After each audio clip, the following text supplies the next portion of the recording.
Hello and welcome to another episode of Aussie Pomcast. We're back again, and Nat, let's get straight into it because it's a big week for you. It's the Jubilee. It's but firstly, if you're watching on the YouTubes, make sure you hit the subscribe button because, keep us in a job. Give us a plug. Anyway, into the Jubilee. It's a massive week. We're a little later than usual so that we could fully engross ourselves in the Jubilee celebrations. So engrossed. You are so excited. I know. And look at that. Look at it. She's lovely. So if you're watching on the YouTubes, you can see her right now. There she is, a lovely queen and Queen as well in the background. Brian May. Yep. Who's greyer? I don't know. Anyway, a lovely Queen. Yeah, it's a Jubilee and it's massive in the UK. Whether you like the Royals or not, there's something happening for everyone. Firstly, let's talk about the elephant in the room here. Meghan and Harry making their first appearance as a couple and family in the UK since Megxit. So this is massive. It's actually the first time that she's going to have met. The Queen will have met Lilibet, right? First time Queen will have met Lilibet. First time she's seen her actually since he was a little one. And first time Meghan's been back as well that we know. Oh, yeah, because he's obviously been back. Yeah, he came back for the funeral and X, Y, Z. But yeah, for those two to turn up, they're not well liked. There have been surveys that have been published recently. I did see this survey, yeah. Yeah, saying that they are among the most unpopular royals. Never thought we'd see this day, but they're more unpopular than Camilla by a long shot, which Camilla's had some quite good PR lately. She's had a Queen endorsement and whatnot. She's been okay for the last 10 years, probably. You reckon? Yeah. I'd say 12 months. 12 months? Yeah. Maybe up north we're a bit more cynical. But yeah, look, Meghan and Harry, very much disliked. They're going to need a lot of security, unfortunately. It's up to you whether you think it's justified or not. You know my opinions. It's definitely not justified that they need more security. No, it's not. No, they don't deserve that. No, they exactly. don't deserve that. But justified to be disliked. I think so. Look, you know my opinions on Meghan and Harry at the moment. They're not my favourite people. I will say, though, that they're very much known, these two, for stealing the limelight. And I bloody hope they don't on the Jubilee, because they cannot. We cannot have any of this. But right? It's not going to be their fault, is it? They're going to come back and by proxy, they're going to steal some limelight because everybody's going to be concentrating on what they're doing. Yeah, it's not that they've come back so that everybody pulls focus on them. I do hope that that's the case. I do hope that they don't attempt to. I will say, though, it's Lilibet's first birthday and smack in the middle of the Jubilee this weekend. Yeah. So, there's chance for that. There'll be some professional photo that's released. Of course, you can't avoid that. But I will say as well that Kate and Wills, interestingly, on Lilibet's birthday on Saturday, are going to be ushered away to Cardiff, quite conveniently. So I thought you might bring this up. I don't think we're going to see the royal couples together at a photo opportunity. And if we do, I think it'd be very carefully stage managed. Because, as you know, in the past, we've looked into, the chemistry between the two couples. You have. The fact that there's clearly some tension there, and I think they're trying to avoid any opportunity for that to happen again by shipping Kate and Wills off to Wales, where they're going to meet some of the Jubilee performers who are Welsh. You make it sound like this is all kind of really staged, and they're doing it specifically to get away. Yeah, but also there's just a lot going on. It's like a big celebration, and there's got a lot of people to see and a lot of people. Do you think Wales really care? Yeah, don't leave us alone to our sheep. Oh my God. Leave us alone. Wow, you just offended a quarter of our potential viewership there. I will say, though, Edwin and Sophie, in the interest of fairness, Edwin and Sophie are going to Ireland. So, there is... Oh, right, okay. They are trying to include the rest of Britain in all of these celebrations. They're packing anybody off to Guernsey or I'll take Cornwall. Andrew, you can go to Sark or whatever it is, the little island of Off Jersey. You go. Yeah. Happy days. It's going to be massive as well. Even if you're not into the Royals, like I say, there's going to be stuff going on for everyone. Opening hours extended at the pub, which is massive for everyone, especially on a 4-day bank holiday weekend. There's lots of tourist tack, as you can fully expect. And it's going to start with, you've got the tea towels, plates. How many have you got? How many have you got on order? I haven't got any yet. I'm hoping someone will send me some. Oh, really? It will sell out. It will. They've got crystal glasses, mugs, the whole lot. That's the official merch. But there's also a lot of tack as well. And you've probably seen this corgis body everywhere. You go on Marks and Spencer's or any of them websites, they just crap everywhere. Not actual corgis, though, right? They're not not selling. You can get a Jubilee corgi. A Pets for Life, not just for the Jubilee guys. Carol Middleton, Kate's mum, as some of you will know, owns a party planning company called Party Pieces. They made a fair few bob out of that, and even they're cashing in. Quite controversial, because they've been done before for this and copped a lot of heat before for cashing in on royal weddings and whatnot. And they're flogging all sorts of naff rubbish, like cardboard cake stands with the Union Jack on, cardboard crowns and cardboard tiaras. Can you imagine? Like, Kate must be like, Mum, oh my God, embarrassing. Like, Mum, stop making stuff out of cardboard and put it on the just stop internet. it. I know it's eco-friendly, but just stop. Like, naff. Oh, naff. Macca's is in on it as well. Yeah, I did see that. Yeah, one's loving it. Yeah. That's the slogan now.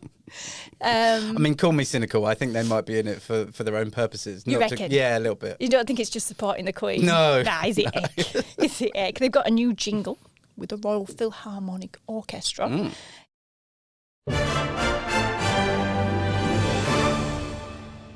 Great.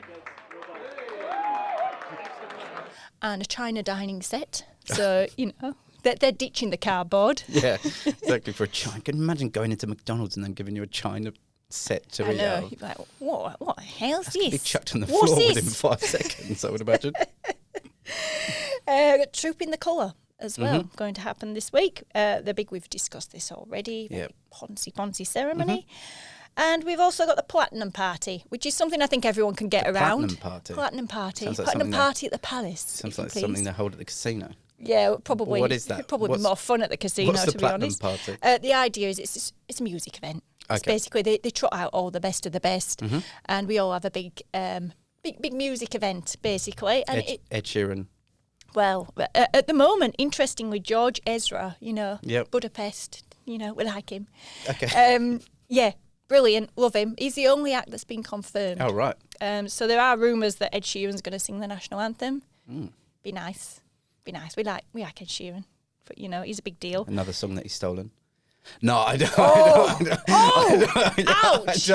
Ouch! He obviously Leave Ed didn't steal the other alone. one. Leave him didn't alone. do it. Yeah. Leave Ed alone. He's not claiming that he wrote the national anthem. No, he's not claiming that. Well, maybe he's put his own twist on it. Maybe he'll do like the loop pedal or something. Oh, yeah, okay, cool. Can't wait. I think Elton will be there. Surely Elton's got to be there. Probably. Yeah. He's got a knighthood now, so he's kind of obliged to attend. So he has to. Yeah. He's kind of got to go along now. It was a caveat when he got the knighthood. No getting out of it now. Look, I think old mate Queen will be there as well by the looks of this. Very nice to see. I had to see Shirley Bassey, the old, she's still alive. Oh, right, Don't sorry. give me that look. She's still kicking on. I wasn't sure, to be honest. She's still kicking on. Okay, Leave her alone. We love Shirley Bassey. You having a go at the Welsh earlier? Yeah, we like her. Oh, we like her. Yeah, Okay, we cool. like her. I'd love to see some of the old classics come out. I'm sure they will. Yeah, Paul McCartney's going to be there. They'll Of course, wheel him whistling. Yeah. out. Wheel Paul McCartney out. God bless him. He's, we'll say no more. He's say no royalty more. anyway, so yeah, of course he's going to be He there. is, I'm and he's sure. a sir, so he's got to go. Yeah, you've already said, that you have to go if you've got you're a knighthood. You've got to be there. Interesting as well, one of the events that the Queen will miss because she's been quite unwell is going to be a parade at Ascot, which I'm sure she'd very much like to be there. She's a horsey person. Yep. And they're going to bring out all the Queen's horses from retirement and do a bit of a parade there at Ascot. She's not going to be there because she's saving herself for all the balcony appearances, which I think is very interesting. fair enough. Duty first, but I'm sure she'd very much have liked to have been there. Who doesn't want to see all their horses come out of retirement? She'd like that. She loves the horses. Yeah, we all do. We all want to see our horses come out of retirement, don't we? Of course. Of course. She must be like, God, they get to retire. Yeah, Here's me, exactly. ripped off. I'm 96, for God's sake. When does it stop for me? I think this is very much as well going to be the whole celebration. I think is going to be a chance to put forward her successors and say, look, everybody get around Charles and Camilla. I think they've already been given a lot of things to kind of take control of, right? I've seen William on horses all week practicing for some sort of horsey thing. Horsey thing. Yeah, so he's Troop in the colour. Yeah, that's the one. So he's obviously been given some role, and as you said, Charles will be given extra roles. Camilla will be getting extra roles. It's all very much part of that process, right? Of handing over the reins. Yeah, Kate and Wills as well, I'm sure will get a look in. And of course, for everybody else, it's just an opportunity to have a 4-day bank holiday and get away somewhere. Wow. You can. Yeah. I don't think anybody's getting away by the looks of some of the chaos at the airports at the moment. Absolute bedlam. And this happened when I was back in the UK quite recently at Manchester Airport. It's chaotic scenes there. Yeah, right. There's still reports of massive staff shortages.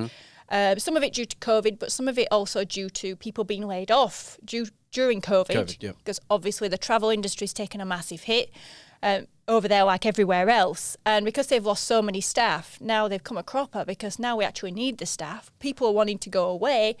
And we have no bodies. Yeah. So, and this is everything. This is people behind the counter at the airport. This is people like baggage handlers. This is people in security, all that kind of stuff. And I think so. Obviously, it's a 4-day weekend, and so everybody wants to get away. I think Monday is meant to be, so the final day of the 4-day weekend is meant to be the biggest amount of passengers in and out of UK airports since 2019, so pre-pandemic. Mad. So, 4 days. I mean, you could easily get to Spain in that. Spain, France. Yeah, of course. Bugger off. It's like us going to Bali or even shorter. Yeah. It's a big deal. Yeah, Bunbury. Yeah. It is. It's like that. You spend longer in the airport than you do in the air. Yeah. Look, obviously, horror stories coming out already, even before the weekend's even started. People saying that they've been hanging around for 24 hours for flights, kids getting antsy. A lot of kids in tears. I've seen lots of photos of kids in tears. Holiday ruined. Yeah, exactly. Yeah. My first holiday and it's gone. Yeah, I've seen a lot of that going on, to be honest. I'm sure you can relate. It must be horrible sitting around an airport with a little one. I know you took your little one on his first flight. None of it's that great, to be honest.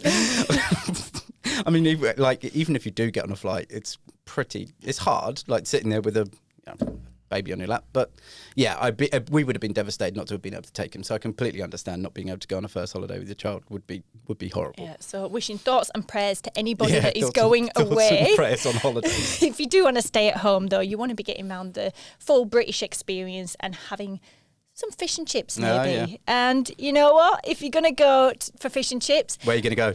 The Binley Mega Chippy. This place, absolutely incredible. If you're on TikTok, I doubt anybody who's watching us is on TikTok because they're on the YouTubes instead. Yeah. But Binley Mega Chippy is a big deal, and the reason it's a big deal is because somebody decided they'd just waste... No one knows why it's a big deal. It doesn't make any sense whatsoever. Waste a bit of time and make this jingle up about this tiny little chippy in the Midlands, and as a result, it's just become this place that everybody's got to go and get a selfie at. So they have been absolutely bombarded by people. Can we have a listen to this and look, tell me what you think. Binley Mega Chippy, Binley Mega Chippy, Binley Mega Chippy, Binley Mega Chippy. So yeah, it's quite catchy, isn't it? Yeah, but it's not exactly original or interesting, is it? It's just Binley Mega Chicken. Chicken. Oh God, it might as well be. They start doing chicken, I tell you what, that's the next one. That's the next jingle right there, guys. Take over all the social medias if they do chicken. I'm a bit confused. There's people someone apparently travelled from Sydney. To go there. Yeah, they got sure, not specifically for it. No, but they must have been going to the UK, but got straight off the plane and drove to Coventry to go and see Binley Mega Chippy. I don't understand. Brilliant. Chicken chippy. Yeah, I wish I could say it properly. I can't write a song about it because I can't even say it properly. But oh man, there's loads of people that have been driving up there from like Portsmouth. That's probably like a 4 or 5 hour drive. Yeah, what lovely way to kill a day when the weather's rubbish. Let's go and get some chips from Binley. I don't get it. I really don't get it. It's mad, and they've cashed in big time. They've had to their staff are being they did. They're going to run out of chicken or chips, whatever chips it is they fish. sell there. No one knows what they sell there anymore. Fish and chips, babe. Oh God. You can't speak at the moment. Brilliant. At the risk of sounding 1,000 years old whenever we talk about social media, I am a bit confused about why like a 4-second thing of just Binley Mega Chippy. Oh my God. Oh my God. Well, anybody having to listen to this on the podcast, I thought we've lost them already. Everybody wants welcome. chicken now, though, so that's fine. Oh, yeah, God. It's a bit of subliminal marketing there. Yeah, I'm not in the chicken industry. Yeah, Bakes has got stocks and shares in the chicken industry. Binley Mega Chicken, which doesn't even exist. But it's nice to see something in the news for all the right reasons. It's quite funny. Yeah, unlike, old mate Boris, who's, again... Oh, that's not funny. It's not funny. No. Not funny, and in the news for all the wrong reasons... once again. So this is the issue that will not go away for him. This is about that particular occasion in June 2020, middle of lockdown. everybody else is abiding by the rules, at least most of them are, except it seems like some of our esteemed pulleys. And a lot more's come out about this now as well. Yeah, so this is, he's already been fined for an event that was held on that same day. So him and Rishi Sunak, who is obviously in the cabinet, were fined because they had an event in a cabinet meeting in Downing Street. But this is now on the basis of the Sue Gray report, which finally came out. There was a text message sent by Carrie Johnson. Yeah, Party Planner Central. Or apparently, yeah. Competing with Carol Middleton for that title. Yeah, exactly. There's porcelain stuff out and everything. So she was basically texting people to say that there was another event upstairs for his birthday. So this is in the Downing Street flat. And this is on the same day that he got the fine for. So this has come out. This is just basically dragging it on and on and on now. Well, they've known this already, but this has just come out for our sakes, really. But we have known this already. This was part of the investigation. Yeah. And look, there was no real repercussions from these text messages. But now there's calls for a further probe. Well, Labour are now calling for the text message, all the detail in the text message to come out, and obviously for an investigation into then what took place as a result of those text messages. And so, I mean, it's Conservative Party members have obviously kind of gathered a bit of steam now in terms of calling for his resignation. I think 26 Tory MPs have called for him to step down, and I think if it gets to 54, it's slightly different things, but 26 have come out publicly and called for him to resign, and if 54 do it anonymously in letter form, then he actually has to sit a vote of no confidence. So there is real ramifications for this kind of thing, and if that does gather a bit of steam and a couple more people do it not publicly, then he does face text messages are hard evidence as well, aren't they? Unfortunately, and they're not that hard to get hold of, I don't think. Nah. So it'd be interesting to see what happens with that. Yeah. Well, I mean, if you're going to plan a party, don't do it on text message. Let that be a lesson learnt there. During lockdown, in the middle of a pandemic, yeah, exactly. when you're the Prime Minister. Just tell people, just whisper, going upstairs, for a few beds, you're coming. A few beds upstairs, you're coming. Some chicken. Yeah, some chicken. We've got Binley involved as well. But yeah, Partygate will continue to go on and on and on. Yeah. But one thing that won't go on and on and on. Yeah, unfortunately, Huddersfield Town's bid to get into the Premier League. Look at that. That makes. Why did we have to pull that picture out? So, yeah, that's Nottingham Forest celebrating there. Well, I don't really want to talk about it. Oh, good. But good. That's handy for this, isn't it? Yeah. But we're here and we have to. Well, yeah, Huddersfield Town lost 1-0 for those just tuning in. But yeah, it's. We lost because I think poor refing. You weren't good enough. No, poor refing. Well, we should have had a couple of penalties, in my opinion, but VAR didn't award them to us. So unfortunately, that's that. We've just got to suck it up and watch these guys celebrate instead. Notts Forest. That's that. Yeah, you go again next year. Yeah, we will. We've got to do it automatic. We've got to do it the easy way next time. Well. I mean, at least if we can't get a job in the Premier League, maybe some of our players will jump ship and go on Love Island and join on mate. Michael Owen's daughter, this is. Can you believe this? Michael Owen, yeah, I know. Firstly, right, I was today years old when I found out Michael Owen had a 19-year-old daughter. I know. How has that even happened? Michael Owen still looks like happened. Let's not explain that to everyone. No, it's not that kind of show. Yeah, I couldn't believe that he had a 19-year-old. I mean, I thought he was in his 30s. He's always looked about 12, yeah, he has hasn't always looked about 12. Yeah, well, Michael Owen has got a daughter. She's called Gemma. She's a big deal. She's got her own bikini line. Yeah. She's a big deal. And, well, she said that she's going on Love Island. She's been confirmed to go on the show. She's previously said that boys aren't on the cards right now. And my dad wouldn't be very happy at all if I came back and said I'm going on Love Island. Regardless, she's done it anyway. She's going on Love Island. Clearly, there's a bit of dosh involved. And, probably, yeah. Yeah, look, and a promotion for her bikini line, which I'm sure she's promoting right there in that picture. Look, she's quite cluey. She competes in dressage. She's a bit posh, you know. Well, she comes from money. Yeah, well, dressage, posh. Yeah, you don't do that if you're a bit rough around the edges, do you? No.